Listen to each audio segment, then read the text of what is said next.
বিসমিল্লাহির রহমানির রহিম। আসসালামু আলাইকুম। কেমন আছেন সবাই? আশা করছি সবাই ভালো আছেন। আলহামদুলিল্লাহ আমিও ভালো আছি। তো এখন তো হচ্ছে বিকালটা একটু ছোট মানে দিনটা ছোট হয়ে আসছে, রাত বড় হয়ে গিয়েছে। তো আসরের নামাজটাও মানে পড়তে প্রায় মাগরিব হয়ে যায়। সেজন্য আর নামাজের মসলাটা উঠালাম না।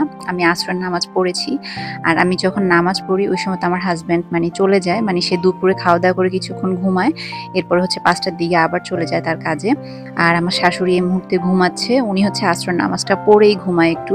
আর আমার বড় ছেলেটা বাইরে খেলতে গিয়েছে। তো এই সময়টা বাবুকে আমি মোবাইল দিয়ে কিছু খাবার দিয়ে বসিয়ে রাখি। আমি নামাজ পড়ি।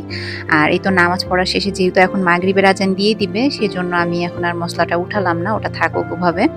তো অনেক সময় হয় কি মানে আমি মাগরিবের ওয়াক্ত হয়ে গেলেই আমি নামাজ পড়ে ফেলি। আমি আজানের আর অপেক্ষা করি না। ওয়াক্ত হয়ে গেলে তো পড়া যায়। তো মাঝে আমার ছেলেটা দেখা যায় যে খুব শান্তশিষ্টভাবে বসে থাকে, খায়। কিন্তু হচ্ছে বেশিরভাগ সময় ও মানে আমি যখন নামাজে দাঁড়াই ও অনেক কান্নাকাটি করে। মানে মোবাইল দিয়ে, খাবার দিয়ে, খেলনা দিয়ে বসিয়ে রাখলেও ও আর বসে থাকে না। তো যাই হোক আমি নামাজের পরে হচ্ছে মানে মাগরিবের আজানে দিয়েছে, এরপর নামাজ পড়ে আমি আমার বড় ছেলেটাকে হচ্ছে লিখতে বসালাম। তো এটা হচ্ছে আমার রোজকার দিনের মানে চিত্র যেটা সন্ধ্যার পরের। তো ছোট ছেলেটা হচ্ছে চেয়ার দিয়ে বারবার উপরে উঠে ওর বড় ভাইয়ের বই খাতা ছিঁড়ে ফেলে, রাবার পেন্সিল ফেলে দেয়। তারপরে সুইচ বোর্ড আছে উপরে কারেন্টের, ফ্যানের লাইটের ওগুলো বন্ধ করে দেয়। ওগুলোর ভিতরে আঙ্গুল ঢুকিয়ে দেয়। তো সেই কারণে হচ্ছে ওর বড় ভাই মানে আমার বড় ছেলেটা চেয়ারটাকে নিচে ফেলে রাখে। তো ও আবার করে কি কিচেনে গিয়ে কিচেন থেকে একটা মোড়া নিয়ে আসে। মানে ও এবার মোড়া দিয়ে উঠবে।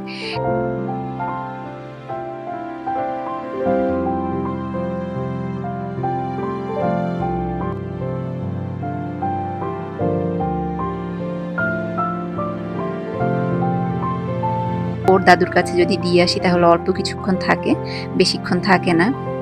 তো ওকে যেই সময়টা আমি হচ্ছে ওর দাদুর কাছে দিয়ে আসি ওই সময়টা আমি চেয়ারে বসে ওকে একটু দেখাতে পারি লেখা-টেখা। তো এই যে কান্নাকাটি করছে, আমি ওকে চেয়ার দিচ্ছি না কেন, ওকে উপরে উঠতে দিচ্ছি না কেন সেজন্য। তো লেখার এক ফাঁকে দিয়ে ও তো সন্ধ্যায় কিছু খেয়ে বসে নাই। তো আমি বললাম, "তুমি লেখা শুরু করে দাও, আমি কিছু নিয়ে আসি।" তো মুড়ি দিয়ে, চানাচুর দিয়ে, একটু তরকারির ঝোল দিয়ে ওকে মাখিয়ে দিয়েছি। ও খাচ্ছে। আর এ ফাঁকে আমি একটু ওর আজকে কি লেখা দিয়েছি একটু আপনাদের সাথে শেয়ার করি। ও কিন্তু মাদ্রাসায় হচ্ছে নুরানীতে পড়ে, ১ম জামাত মানে ক্লাস 1। তো আজকে হচ্ছে বাংলা দিয়েছে, ভোর হলো দৌড় হলো যে এই কবিতাটা ওটার ৬ লাইন দিয়েছে।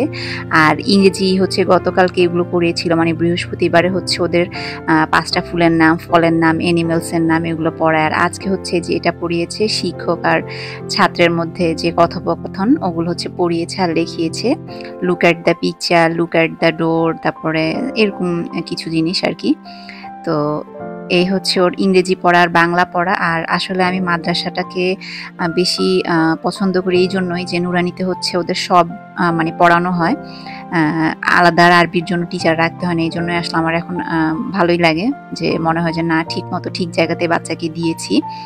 তো এখানে হচ্ছে আজকে অঙ্ক হচ্ছে ওকে ৯১, ৯২, ৯৩ মানে এরকম করে ৯১ থেকে হচ্ছে ওকে ৯৫ পর্যন্ত বানান দিয়েছে। ৫টা করে দেয় আরকি। আর আরবি হচ্ছে আরবিটা কি দিয়েছে দেখাচ্ছি আপনাদেরকে। আরবি কিন্তু ওর ৩ টা ক্লাস হয়। মানে ওকে আরবি লেখার একটা ক্লাস হয়, আবার হাদিসেরও ক্লাস হয়। হাদিসের, তারপরে একটা ক্লাস হয় দোয়ার। তো টিফিনের আগে ৩ টা ক্লাস হয়, ওই ৩ টাই হচ্ছে আরবি। আর টিফিনের পরে যে ৩ টা হয় ওগুলো হচ্ছে বাংলা, ইংরেজি, অঙ্ক হয়। তো এখানে আরবি ওকে দিয়েছে যে ফা দিয়ে, আলিফ দিয়ে মানে ফা জবর ফা, তারপরে ফাওয়া পেশ ফু, ফাইয়া জের ফি। ওদের তো মানে আরবি হরফগুলো ওদেরকে শেখানো হয়ে গিয়েছে। এখন হচ্ছে জবর, জের, পেশ এগুলো দিয়ে হচ্ছে কিভাবে পড়তে হয়, টান দিয়ে নাকি তাড়াতাড়ি সেগুলো মানে হরকত, মদ এগুলো আরকি ওদেরকে পড়াচ্ছে। তো আমার ভিডিওগুলো যদি আপনাদের একটুও ভালো লেগে থাকে তাহলে আমার চ্যানেলটা অবশ্যই সাবস্ক্রাইব করবেন আর ভিডিওটাতে একটা লাইক দিবেন। তো আজকের মতো এখানেই বিদায় নিচ্ছি। আল্লাহ হাফেজ। আসসালামু আলাইকুম।